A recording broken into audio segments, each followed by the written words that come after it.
Ladies and gentlemen, ghosts and ghouls, and my beloved spooky brothers and sisters, 2024 has given us plenty of bangers, but there also were some movies that maybe weren't necessarily bad per se, but they could have been better for sure, and they just really weren't hitting like that. So with that being said, let's take a look at some of the most disappointing horror movies from the year 2024.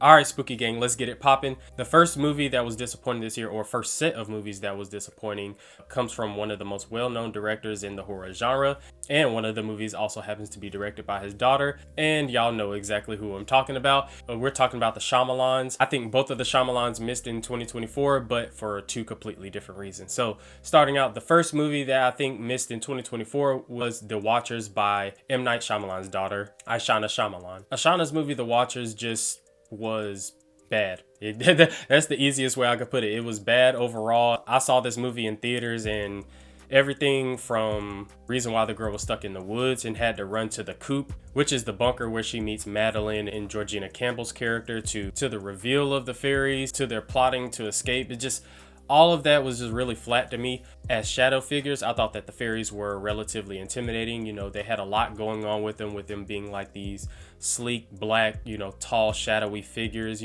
which is pretty much a lot of the same stuff that's made out of a lot of people's nightmare, or a lot of people's sleep paralysis demon will look very similar to a lot of these shadowy figures that they had for the fairies. Those were really good, but just like any other bad horror movie, once you see the monster or the villain in too much light, and then you pretty much see every feature of what they are and all this good stuff, it takes away pretty much all of the aura. Like, the aura is just gone, and there's really no mystique and scariness to the figures anymore. I mean, as I've said before on the channel, a lot of times what makes things scary, quote unquote, on screen is what your mind is doing, trying to make you think about what that thing looks like. And your mind is always going to have the scariest version of whatever the thing looks like until you see it in full blown picture. And then you're just like, okay, well, some horror movies execute it right, and then there's movies that don't, and then that just, like I said, takes away from the entire movie. And this was definitely one of those cases.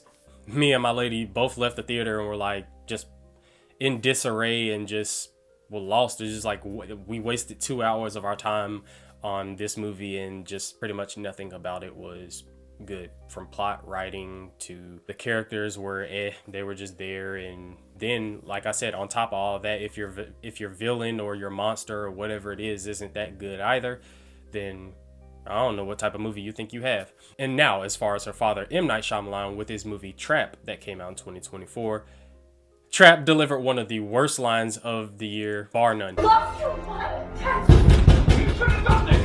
What? I'm gonna be right back. I'm gonna try to get you help. Who are you talking to? Rachel, listen to me. Your husband is the butcher. Cooper is the butcher. Now, could it be satirical? Maybe, but regardless, it still doesn't play that well on screen. And it really sucks though, because Josh Hartnett gave pretty much one of his best performances that I've ever seen in any movie that he's been in. And I'm glad my boy grew out of that little bowl cut that he got from Edward Scissorhands in Halloween H2O. Bro actually went to a real barber this time. But personally, I think that Trap, for the first maybe 30 some odd minutes, was actually pretty solid. I feel like the movie more so started to fall apart when they left the concert. I thought while they were at the concert, I thought it was cool seeing Josh Hartnett trying to, one, avoid security and, different police as they were looking for him, and then him trying to find different exits and things of that nature, all while trying to be at this concert for his daughter and not seem suspicious. And I just felt like they just left the concert too early. I felt like the majority of the movie should have been at the concert, and then once he finally finds a way out, then okay, you only have 15 to 20 minutes left in the movie, and then you end it however you want to end it. And even if you wanted to end it pretty much how it already ended, just have us have less time with the girl who played Lady Raven being a prominent figure on screen, because almost anything that she did outside of her singing and all the good stuff, because the music was fine, her acting as a celebrity or singer was perfectly fine.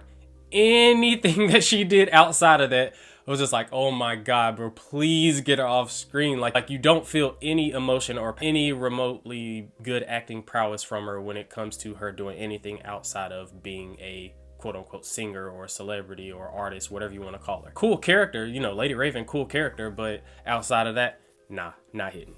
The next movie that was pretty disappointing to me, and it's a movie that I watched, I think it was the next movie that I watched in theaters after The Watchers, which is Maxine.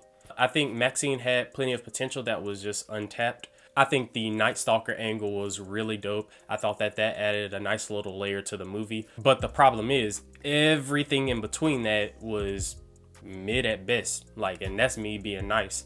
Of this trilogy, to me, Pearl is clearly the best, and it's head and shoulders above the other two. Then from there, I probably would have Maxine a little bit ahead of X, because I didn't really like X at all. To me, Mia Goth aside, X is just a raunchy mess of a film with pretty solid cinematography. That's pretty much all you're getting out of it. And then, and spilling over into this movie, it's not as raunchy, but just where the plot was going just wasn't really hitting for me. And that has nothing to do with Mia Goth. I mean, Mia Goth is really the whole reason why this franchise or this trilogy works at all.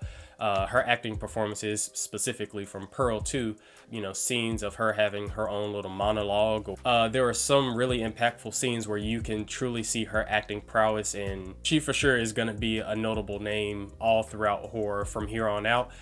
So like I said, nothing against her one bit. She's great. At the end of the day, you have to do what you were written to do, and there's only so much flexibility that you're going to have as an actor when a director is telling you that the writing says that this needs to be done this way, and so on and so forth. For me, Ty West, I like some of your work for sure, and Pearl is a very, very, very, very good movie, but just these other two, it wasn't doing it for me. And I feel sorry for little Maxine Minx, because I don't ever think I'll be rewatching this trilogy outside of Pearl. And the last movie that was disappointing to me for 2024, and for people who are fans of the channel, y'all are very aware that there was no way that this video was going to end without me mentioning this movie, and that movie would be Longlegs. And Longlegs also is another very sad case of Micah Monroe and Nicolas Cage acting their ass off, and they get held back like a 1.5 GPA. It's just that bad. And the main reason why the film is disappointing is because of all of the hype that it had. And in my opinion, and from everything that I saw, this movie had really the most hype out of any horror movie of this year, in terms of, oh, this movie is just going to be so great and it's so scary, and all the critic reviews and all this good stuff, and Nicolas Cage putting on a performance, and him as Longlegs is just one of the best antagonists for this year, and honestly some of the most recent years. So when I finally get a chance to see it in theaters, I promise you, in the first 15-20 minutes, I was like, oh, this movie is about to drag. And one thing that I want to make clear, keeping it real with y'all, I'll never go into a movie rooting to hate it. I want a movie to be successful. I want movies to be good, because I want the movie industry to take horror movies more seriously as the art pieces that they are. So every horror movie that comes out, I want you to be the best that you could be. But this movie was just extremely predictable. It lacked so much atmosphere. It just, I don't know. You see the influences from a movie like Silence of the Lambs, but it just feels like it's a undercooked version of that. I don't really try to go into a movie with expectations like that, because that's not necessarily fair to the movie. But like I said, at the same time, considering all of the hype around it, you would still think that the movie would at least be, considered good. I don't know, it just wasn't that good, and it was pretty boring, to be honest, because of the predictability, and we don't really get anything shocking outside of that. Shock value also helps with certain movies when they're not particularly good. Prime example of that is the Terrifier franchise. At least you have a little bit of shock value there. And I don't know about y'all, but I don't just have $40 to just be wasting on seeing bad movies. From my crib, a movie theater is 20 minutes away. So I have to take all that concerted effort to go drive to the theater, spend 2 hours of my time there, get that expensive ass popcorn and candy. And I mean, obviously, we all know we stopping at the gas station and stuff like that to pick up some candy before we go in. But still, the point is, you spending all this money on all this stuff to go watch a movie that's not worth a damn. All that stuff, man, I'm just nah, I can't even fool with it. Especially because it was a 3-movie stretch. It was a 3-movie stretch of watching The Watchers. Then the next time I went to the theater was Maxine. The next time I went was Longlegs. And we all know that was during that summer period. So y'all know that timeline adds up. And it just was not hitting for me. So It's sad to say, but yeah, these are definitely some of the most disappointing horror movies of this year. And that is all I have for y'all, Spooky Gang. Y'all comment down below what y'all thought of some of these movies and what are some of your most disappointing horror movies from 2024.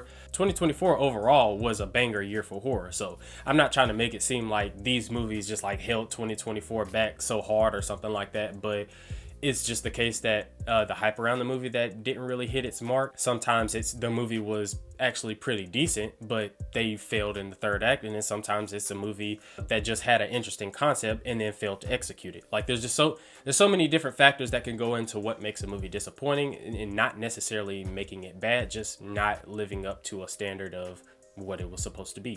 But yeah, y'all comment that down below. Y'all subscribe to the kid. We're on the road to 10K subs. Of course, want to hit 1K subs first because that's like a milestone step. 10K is the big goal from here on out. So y'all go ahead and show your boy some love. It means the world to me. And until next time, Spooky Gang, y'all stay blessed and y'all stay spooky.